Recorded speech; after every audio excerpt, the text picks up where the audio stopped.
Esse cara assumiu dia 1º de fevereiro. Ele vai até 1º de fevereiro de 2027. Vai ou não vai? Aguenta? Ele aguenta?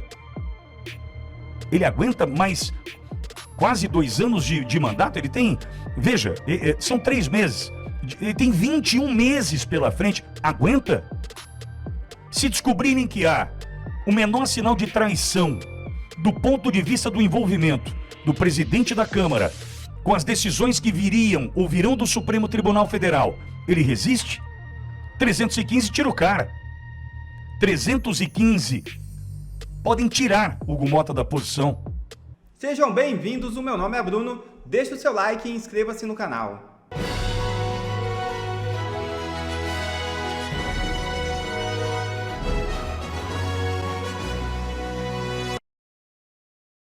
Hugo Motta começou a agir. É isso mesmo.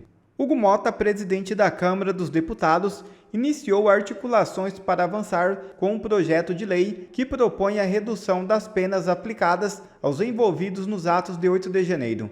A proposta é vista como alternativa sensata à anistia total, buscando preservar o Estado de Direito ao mesmo tempo em que corrige possíveis abusos no rigor das sentenças. O projeto vem sendo discutido por lideranças parlamentares que consideram as condenações atuais desproporcionais, com penas que chegam a ultrapassar 15 anos de prisão, inclusive para réus primários. O entendimento é de que é necessário distinguir os atos de vandalismo das manifestações motivadas por insatisfações políticas legítimas. A medida também é vista como um passo importante para restaurar o equilíbrio democrático no país, abrindo caminho para que lideranças políticas e cidadãos que expressam suas opiniões de forma pacífica não sejam tratados como criminosos perigosos. Com o apoio crescente no Congresso, a expectativa é de que o projeto avance nas próximas semanas, permitindo uma votação ainda neste semestre. A direita não pode aceitar de forma alguma algo que seja menos do que a anistia total e restrita. Que os nossos parlamentares no Congresso façam valer a vontade do povo. Carta aberta. A única saída para Hugo Motta. Hugo Motta precisa entrar com recurso contra a decisão da primeira turma do Supremo sobre o processo de Alexandre de Ramagem, para que seja encaminhado para votação no plenário da Corte. Se mais de 300 votos de deputados podem ser simplesmente ignorados pela decisão de alguns ministros, não precisamos mais de legislativo. Algumas pautas importantes já passaram na CCJ e outras pelo Senado, aguardando votação da Câmara. 2026 está na porta. Se existe uma hora oportuna para gastar as cartas, esta hora chegou. Se Motta não defender os deputados agora, sua carreira política será destruída. Todos os 5 ministros da primeira turma do Supremo Tribunal Federal votaram por restringir a decisão da Câmara dos Deputados que suspendeu aquela ação penal contra o deputado federal Alexandre Ramagem do PL do Rio de Janeiro, que é réu por uma trama golpista denunciada pela Procuradoria-Geral da República. Com isso, Ramagem deve continuar respondendo por 3 crimes: golpe de Estado, organização criminosa armada e tentativa de abolição do Estado Democrático de Direito. Fica suspenso, contudo, o trecho da denúncia contra ele relativo aos crimes de dano qualificado e deterioração de patrimônio tombado. Os ministros Cristiano Zanin, Carmen Lúcia, Flávio Dino e Luiz Fux seguiram o entendimento do relator, ministro Alexandre de Moraes, que apontou as restrições impostas pela própria Constituição sobre o direito de os congressistas suspenderem processos criminais contra algum de seus pares. Assim, a primeira turma confirmou o entendimento anterior do próprio Supremo, afirmando que o Congresso somente pode suspender o andamento de ações penais na parte que trata de crimes cometidos após a diplomação por algum parlamentar específico diante do caráter personalíssimo desse direito, enfatizou Moraes, que escreveu não ser que a suspensão beneficie corréus. A questão de ordem sobre o tema foi levada a julgamento após o presidente da Câmara, Hugo Motta, ter enviado um ofício para comunicar a decisão da Casa de suspender a ação penal sobre o golpe. O documento, contudo, comunicava a suspensão de toda a ação penal e não apenas na parte que se refere ao parlamentar que eu acabei de explicar aqui, e também não forneceu um recorte temporal para a suspensão. Ou seja, Pittoli, os ministros acompanharam na primeira turma o ministro Alexandre de Moraes, algo que já era esperado. E aí ontem eu me deparei com esse vídeo feito pelo deputado federal do PL do Rio, Alexandre Ramagem. Vamos ver. Conforme as notícias, STF diz à Câmara que não pode suspender todo o processo contra a Ramagem. O ministro Cristiano Zanin informou à Câmara dos Deputados que somente 2 crimes foram cometidos por Ramagem após a diplomação. Ou seja, já decidiu sobre uma competência que é da Câmara e já julgou sozinho, por meio de um ofício, sobre a ocorrência de crimes. Isso na constância de uma votação na Câmara exatamente sobre esse tema. Não é uma forma de interferência na Câmara dos Deputados? É mais uma medida do STF contra o poder legislativo. Os absurdos só se superam. O fato é que eles não querem permitir que os deputados venham a cumprir um dispositivo constitucional. Não querem que, por meio do voto, decidam sobre a possibilidade ou não da suspensão de uma ação penal de um parlamentar, que está textualmente prevista no artigo 53, parágrafo 3º da nossa Constituição. Tinham que botar um parlamentar nessa ação do golpe, agora eles não querem aceitar as prerrogativas que um parlamentar tem. Para tanto, o STF providenciou uma republicação de uma certidão que é claramente irregular, viciada, por estar em desacordo com o próprio acórdão aprovado por eles. Já começa com uma ilegalidade do ato aqui.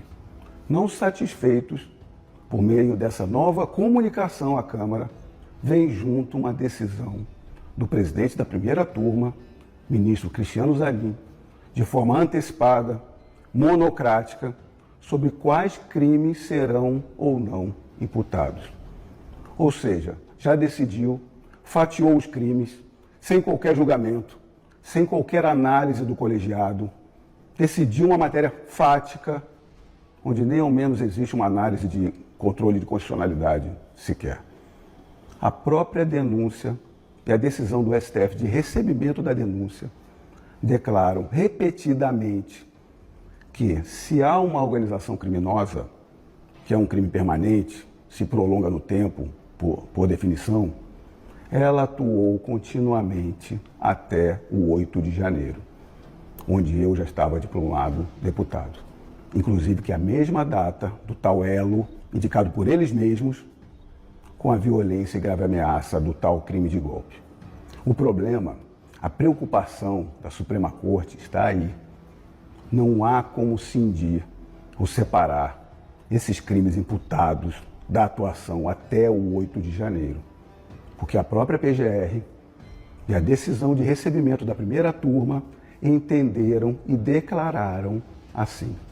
Então, a solução encontrada pelo STF, solução nada republicana, foi se manifestar fora do julgamento, aditando uma certidão a fim de interferir nos trabalhos da Câmara dos Deputados, para que uma legítima decisão política constitucional não possa chegar de volta ao STF. É mais um absurdo, mais uma usurpação que não pode prosperar. A Câmara dos Deputados tem que resguardar sua autonomia, suas prerrogativas, suas competências, como forma verdadeira de defender a Constituição e a nossa sociedade brasileira. Olha, Ramagem, aliás, esteve conosco na quinta-feira, conversando aqui com a audiência da Auriverde Brasil. O que mais me provoca agora é a sensação de que houve uma... Tomara que o termo esteja correto, uma facilitação, um nem aí do Hugo Mota para a votação que contou com 315 parlamentares dizendo tem que suspender. 315, a votação para PEC. Maioria mais do que qualificada, entendo eu. Por quê? Quando a votação é maioria simples, 257 votos. Para PEC, 308, deu 315. O que mais me provoca agora é a sensação de que Hugo Mota sabia o que aconteceria nessa primeira turma, deu de ombros e falou assim, votem aí, seus idiotas. É a sensação que eu tenho hoje, tá? Porque eu estou tratando de Hugo Mota. Hugo Mota é o cidadão que, eleito no dia 1º de fevereiro, faz um discurso exemplar. Vai ao jantar na casa de Alexandre de Moraes e sai com o rabinho entre as pernas, entregando o Brasil, representado pelos deputados, mais uma vez devolvendo o Brasil para a mão do judiciário. Está aqui, desculpa, eu fiz um discurso ali atrás, no dia 1º de fevereiro, mas está aqui, judiciário, o Brasil, de novo na mão de vocês. Eu preciso me lembrar que é esse Hugo Mota que viu a votação dos 315 parlamentares e deixou. Eu até disse aqui na semana passada, aqui, diante dessa votação, eu falei assim, estou achando que o Hugo Mota já combinou isso com o Supremo. Mais ou menos assim, olha, eles não sabem o que fazem. Estão votando isso aqui agora e vão achar o quê? Que podem fazer o que bem entenderem aí no Supremo Tribunal Federal. E pronto, o Supremo mostra mais uma vez que não sabe respeitar a independência e muito menos manter a harmonia entre os poderes. Isso para mim está claro. Isso para mim cristalino. O Supremo Tribunal Federal é o poder que manda no Brasil. Ah, novidade nova, hein, Pittori? Não, mas renovada agora. Renovada agora essa situação. Renovada agora a decisão de mandar no Brasil como manda o judiciário, ignorando uma decisão que contou com um colegiado de 513 parlamentares, dos quais 315 votaram pela suspensão do processo. Semana passada, a hora que eu li essa notícia dos 315, eu falei assim, Hugo Mota combinou com os caras. Sabe jogo de truco, que você dá aquele sinal de zap, aquela piscadela, aquela... Tinham combinado ali para deixar avançar e chegar a 315 votos na casa, tinha um combinado ali. Porque senão eles iam entrar contra, jogar contra, né, dificultar, obstruir, deixar para amanhã. Isso iria acontecer.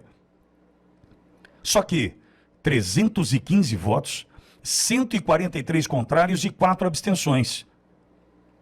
Como o Hugo Mota vai lidar com isso agora? Entendo eu que ele arrumou um outro problema para ele dentro da Câmara. Vai ter que decidir. Amanhã ele vai ter que mostrar o que pensa. Com um detalhe.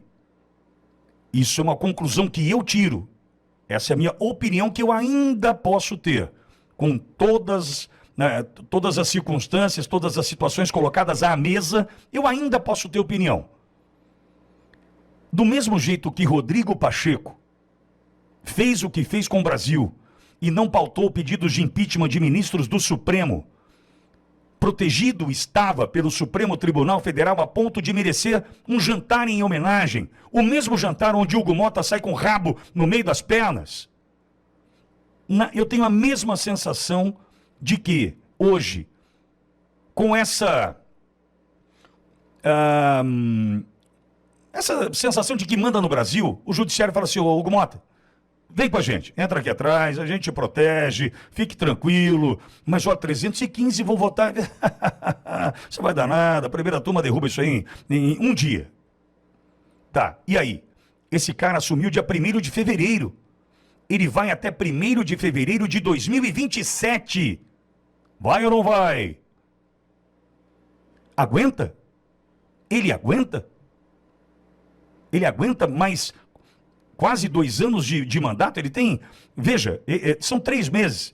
Ele tem 21 meses pela frente. Aguenta? Se descobrirem que há o menor sinal de traição do ponto de vista do envolvimento do presidente da Câmara com as decisões que viriam ou virão do Supremo Tribunal Federal, ele resiste? 315 tira o cara. 315 podem tirar Hugo Mota da posição. E aí? Ele sem o título de presidente da Câmara, quem vai proteger Hugo Mota? Não sei se eu estou sendo claro, mas esse infeliz, ele precisa entender o seguinte, ô bonitão, você está protegido porque você tem um título. Só que tem um negócio, célebre frase clichê, rei morto, rei posto, meu velho. Você acha que tá bom pra você? Voltando à questão da presidência da Câmara, muita gente comentando ali no chat. Pingou, pode chamar a turma para mim? Muita gente ali no chat falando, pô, Pittori, mas também votaram no Hugo Mota, vai esperar o quê? Olha, entendo eu, e preciso olhar de novo para o que o presidente Bolsonaro fez, entendo eu que hoje comandarmos comissões dentro da Câmara e do Senado, isso é importante. Por exemplo, vou dar um exemplo. Alcolumbre, presidente do Senado, é ruim? É péssimo. Eu falei isso pro presidente Bolsonaro, é difícil para mim, né, pro Alexandre Pittori ir na prateleira, falar, me dá meio quilo de Alcolumbre aí.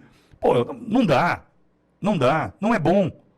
Só que imaginar que Flávio Bolsonaro hoje é presidente da Comissão de Segurança Pública do Senado, traz Sérgio Tavares, traz Glenn Greenwald, que contou o que contou na comissão, não é bom?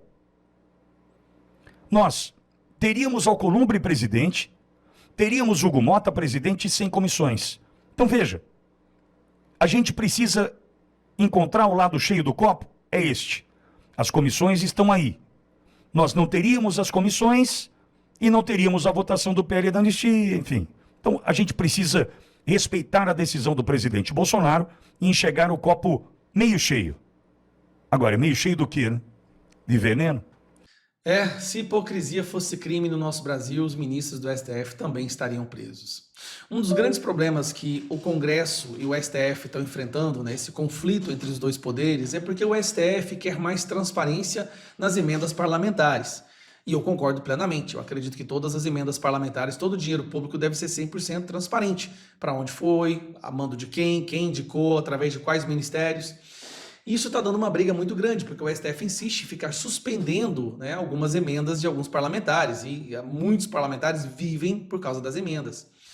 Em contrapartida, o STF não gosta de ser transparente nos seus processos e na sua tomada de decisões. Bom, há um tempinho atrás, a UOL, durante 4 anos, ficou pedindo para que eles pudessem entender como que funciona o sistema de distribuição de processos. O que acontece? Quando um processo chega no STF, ele entra num sistema, num software, que distribui aleatoriamente esse processo para determinados ministros. Só que as suspeitas começaram a aparecer quando a gente percebia que alguns processos iam especificamente para determinados ministros, como se o sistema não funcionasse. Aí o STF impediu de auditar o sistema de distribuição de processos no tribunal. O curioso é que o Barroso havia permitido essa investigação e depois voltou atrás. Após 4 anos, o STF concordou com o pedido da Lei de Acesso à Informação do UOL para obter acesso ao Código Tribunal, além de permitir. Só que o que aconteceu? Ele recusou, ele aceitou e depois ele recusou, como se tivesse alguma coisa ali que pudesse pegar muito mal. Isso pegou mal, mas não pega tão mal quanto essa de hoje. STF descumpre prazos de lei, ou seja, o STF está descumprindo a lei e omite duração de sigilo sobre voos de ministros pela FAB. Vamos lá. Rapidão para você entender. Os ministros do STF, eles meio que criaram uma prisão para eles. Eles é que estão realmente vivendo uma prisão aqui no Brasil. A rejeição às suas decisões, a indignação do povo brasileiro aos atos de alguns desses ministros, fazem com que eles agora sejam presos. Eles não podem caminhar e viver como as outras pessoas comuns. Então, eles usam apenas avião da FAB agora. Só para você ter uma ideia, a loucura que isso aqui chegou, só nesse período de 2023 até agora, até onde é que eu vi isso aqui, ó? Só nesse período de 2023 até agora foram 154 voos da FAB de janeiro de 23 a fevereiro de 2025 para ministros do STF. 70% deles levaram apenas um magistrado. Isso aqui é uma fortuna. Nós estamos falando de milhões, centenas de milhões de reais usados para transportar um ministro. Às vezes para a Europa, às vezes para ver um show ali na Itália, com dinheiro público. Só que eles não estão passando a lista de quem está sendo transportado, quais são os passageiros, para onde estão indo. Olha aqui, uma parte desses voos dos ministros que não ocupam a presidência do STF foi solicitada pelo Ministério da Justiça. A pasta afirma que após abril de 2024 deixou de se envolver no trâmite para emprestar aeronaves aos magistrados. Isso aqui é um escândalo, gente. Por quê? Nós estamos aí, ministros do STF, descumprindo uma lei que chama Lei de Acesso à Informação, que é uma lei que dá transparência. Um Estado só pode ser democrático se ele é transparente. Como que você vai saber o que os seus autoridades, os líderes estão fazendo, para onde está indo o dinheiro? Só que o STF não está cumprindo o prazo da própria lei que foi passada no Congresso. Ó, vamos lá, mais um parágrafo aqui, ó. Na corte que fiscaliza o cumprimento dos pedidos da Lei de Acesso à Informação são a Controladoria do STF e o presidente do tribunal. O TCU pode fazer a fiscalização do ponto de vista administrativo, mas não pode aplicar sanções aos ministros. A Folha fez 2 pedidos baseados na Lei de Acesso à Informação destinados ao STF em 14 de fevereiro e 19 de março. Foram solicitados os trajetos e a relação de passageiros de voos feitos desde janeiro de 2023 pelos ministros. O pedido mais recente ainda inclui perguntas sobre o grau de sigilo aplicado pelos ministros às informações das viagens e por quanto tempo elas serão mantidas assim. Com regras relacionadas à Lei de Acesso à Informação, incluindo uma resolução do próprio STF sobre acesso à informação, dizem que é preciso especificar a decisão sobre o sigilo. O documento deve apontar se o dado será classificado como reservado, secreto ou ultra-secreto. Os prazos para esconder essas informações são de no máximo 5, 10 e 25 anos, conforme o grau escolhido. E até agora eles não responderam. O STF não apontou qual grau de sigilo escolheu para as informações sobre os voos e ignorou o questionamento sobre... Olha o voo que eles fazem, né? Alguns exemplos aqui, né? A Lei de Acesso dá 5 dias para o órgão público responder aos recursos da LAI. Bom, nós estamos vivendo em um processo, em um Brasil, onde a principal e mais alta corte do Brasil que deveria proteger a lei é a primeira a descumprir. Então, primeiro, não dão acesso a como funciona o processo de distribuição dos processos. E agora, colocam em sigilo os voos da FAB, que são pagos com o nosso dinheiro. Bom, é melhor eu parar de reclamar por aqui, senão amanhã a PF bate na minha casa novamente.